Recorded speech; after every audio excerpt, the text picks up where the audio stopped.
Okay, we are up to chapter 4 in our very exciting story, The Lion Who Stole My Arm. Chapter 4. The next day was the last day of school term before the rainy season break, and Adalia insisted that Pedro should make the most of it. Adalia's his mom. So, like always, Pedro traveled to school with Samuel and Enzi on their family's bike. Just like always, Enzi pedaled, Samuel rode on the cargo rack, and Pedro rode on the handlebars. But it wasn't like always. Enzi didn't try to tip Pedro off when he least expected it, and Samuel didn't crack jokes. In fact, the three boys were completely silent. When other children called out to them as they passed by, "Hey, Samuel, keep pedaling, Enzi," it only made the silence worse. The sun danced through the grasses and the trees just as it always did, but no one called out, "Hey, Pedro."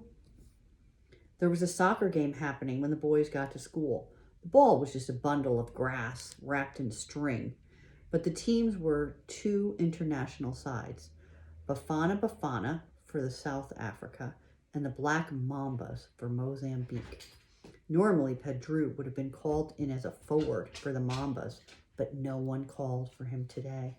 He left Samuel and Enzi playing with the other boys and girls from the village and went inside. Mr. McCullough would be starting class soon anyway. There were more than 70 children in Mr. McCullough's class, and the schoolroom was already filling up. It was such a crowd that no one could have seen if Pedro had as many arms as an octopus or none at all. All the same, Pedro felt like everyone was staring at him. He found a place squashed between a toothy girl named Esperanza on his left and a boy he had never seen on his right. The bell rang. The soccer players rushed in and added to the chaos. Class began. Today, students, Mr. McCullough announced, is the last day of the term before the rainy season break. I'm going to give you a test on spelling and handwriting. Pedro's heart sank. Why couldn't it have been a lesson without writing? One of the lessons when they just had to read what was on the board or listen and answer questions in class. Pedro wanted to go on being a good student. Mr. McCullough gave out pieces of paper and pencils and the test began. Mr. McCullough read the first word on his list, vulture. That was easy. Pedro knew how to spell the names of all the animals and birds. He knew that best of all. But writing with his left hand was so hard, the letters came out huge and wobbly, so you really couldn't see what they were. Next word, hyena. Pedro tried again, hooking his left arm around the top of the paper and trying it from another angle, but it was hopeless. Inside his head, a little voice taunted him. "One-armed boy," it said. He looked at the shapes his pencil had made on the paper. One of them looked like an animal's ear, not a letter from the alphabet. Miserably, Pedro picked up his pencil and added to the ear-like squiggle, so that at least it would look as though he was still writing. Now it really did look like an ear, a lion's ear. Without thinking, Pedro added another ear, and then atop of the head. Drawing was so much easier than making finicky little letters. Somewhere above his head, Mr. McCullough's test went on, while Pedro slowly drew. Slanting eyes, a dotted pattern of whiskers, a deep notch in one of the ears, the scraggly beginnings of the mane. Pedro was in a world of his own. He did not notice that the class was empty, and the children had all run out into the yard for a break until Mr. McCullough came in to stand right beside him. Pedro looked at Mr. McCullough's face and pointed to his drawing. "It's the lion who stole my arm," he said quietly, hoping that an explanation might somehow get him out of trouble. But Mr. McCullough wasn't angry at all. He looked carefully at the drawing. He said thoughtfully. He took an exercise book out of his drawer and gave it to Pedro. "Drawing will help you practice your pen control, Pedro, so you will learn to write with your left hand. I want you to fill this exercise book with drawings and show it to me when school starts again after the rains." Pedro flipped through the empty pages in the book in wonder. No one ever had a whole exercise book all to themselves, not ever. It was amazing. But it was also daunting. Do I have to fill all the pages, Mr. McCullough? Pedro asked. Yes, Pedro, you do. But I think you will find it is easier than you expect, Mr. McCullough said, pointing to the picture of the lion. Your left hand seems to know what it's doing already. So this is the picture that he was drawing instead of taking his spelling test. And he's doing that with his left hand. And then this is a picture, this was at the beginning of the chapter when the kids were all getting to school and playing soccer.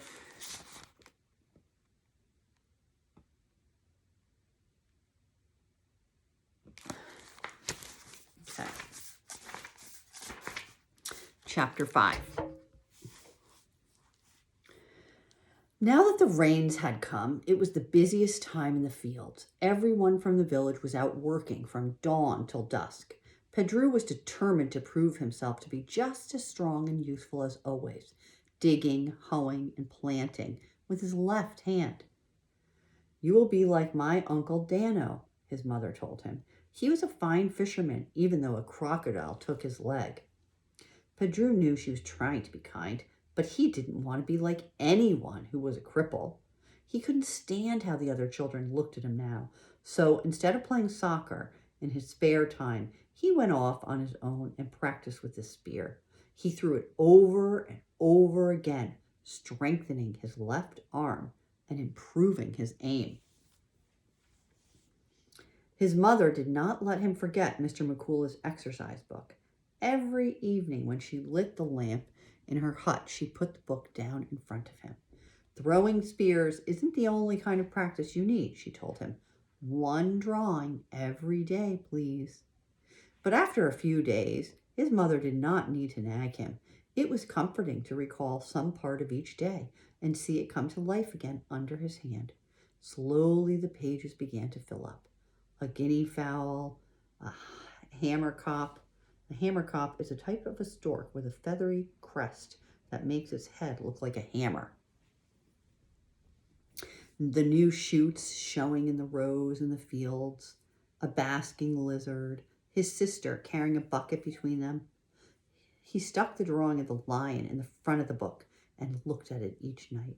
Although everyone else seems to have forgotten his lion, Pedro would not. So here are some of his drawings. That's probably the hammer one.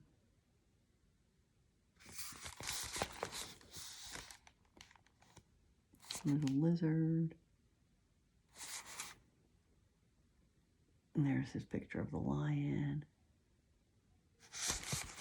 And there, this one's in the crease, so it's kind of hard to see, but I think that's the one he said was of his sister.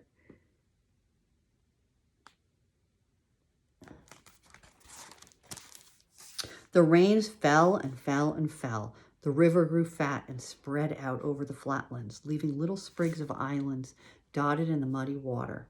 Plants sprouted everywhere. Grass, reeds, leaves, and flowers growing green and lush where the ground had been as dry and hard as stone before the rains came. The crops in the fields sprang up, and everybody began to hope for a good harvest, with plenty to eat for the rest of the year. But as the crops grew, bush pigs came at night to eat them, trampling the new shoots and pushing their snouts deep into the soil to eat the roots. Their long noses and pointed ear tufts began to appear most days in Pedro's exercise book. So every evening, his father, Issa, and Pedro left his mother and the girls in the village and went to the fields to light a fire and to be ready to chase off the pigs out of their crops. Pedro's family's fields were on a slope, so Pedro could look out and see the fires on the other Marshashamba, which is land where the food is grown, dotted around the land. Sounds carried in the still, familiar voices, tree frogs, night birds, hippos arguing down on the river. It was exciting to be out in the dark with his father under the stars with just a straw lean-to to keep away any passing showers. It was thrilling to hear the snorts and the crashes of the pigs in the field and to run after them, shouting and waving a burning branch. But it was dangerous too. Leopards and lions liked to eat bush pigs, and they would often follow their favorite meal into the fields. Pedro thought of Mr. Enraji's cousin, eaten by a lion as he chased pigs from his crops. So, when Pedro rushed out into the dark with his father, he made himself brave by imagining throwing his spear. "I'm ready for you, lion," he told himself. "I'm ready." But when a lion came, Pedro wasn't ready at all. He was asleep. A scream woke him. It filled the air, a terrible sound of pain and fear. The fire was out and clouds covered the stars so that it was deeply dark. Pedro leaped up, calling for his father, but he was all alone in the lean-to. In the blackness, he scrambled for his spear and only succeeded in tripping over the last of the fire and burning his foot. The screaming stopped, leaving an awful moment of silence before other frightened voices began calling out. Pedro's hand found a stick that was meant for the fire, and he ran with it toward the voices down the hill where the trail curved around the edge of the fields. People were crashing through a tangle of bushes and high grass, their torches burning, flashing through the leaves and branches. Pedro and the torchbearers broke through the last scene of green to see dim figures, human and lion, half hidden in the vegetation and darkness. Through the flicker of the shadows and through his own fear, Pedro saw a spear fly. It missed, and then the big cat, snarled and streaked away like a smear of a shadow, leaving only a human figure still on the ground. Pedro stared in horror as the torchlight drew around it. It was a man, his father's size and build, but broken like a stem of grass. Pedro felt his knees give way. No, not father. The next morning at dawn, his mother was poking the fire with a stick, as if she were stabbing something to death. "He passed out chasing after that murdering beast, and now you're taking him to a hunt?" she shouted at his father. "Are you crazy?" For once, his mother's scolding did no good. His father, Issa, stood his ground. "Pedro fainted in shock," he told her quietly. "He thought that I was the one the lion had killed. Pedro needs to learn. Pedro needs to hunt this lion. He's coming with me." It was almost the longest speech Pedro had ever heard his father make in response to one of his mother's comments. He jumped away from the doorway of the hut to hide the fact that he had been eavesdropping, and he pretended to play with his little sister, who was making a little village of stones and sticks in the mud. "Ready, Pedro?" his father called. "Ready? Ready?" Pedro had been waiting with his spear and his bedroll for half the night. If he had to wait any longer, he was afraid he might just explode with excitement and pride. As they walked through the village in the slanting early light, people came out to wish them good luck.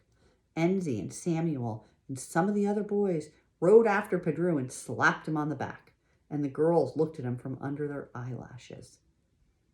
He felt like a hero already. Okay, so I'm going to stop there. He's going off to hunt his lion. It's pretty exciting, isn't it? But it's sad because he didn't die. His arm got taken, but now a lion has killed someone. So you can tell in this setting that they live in Africa, it's very dangerous. Lions, hyenas, hippos, leopards. There's a lot of dangerous animals. And that's going to be something that they talk about a lot in the story. Okay, I hope it's not too scary, and I hope you guys are enjoying it, and we'll find out what happens next.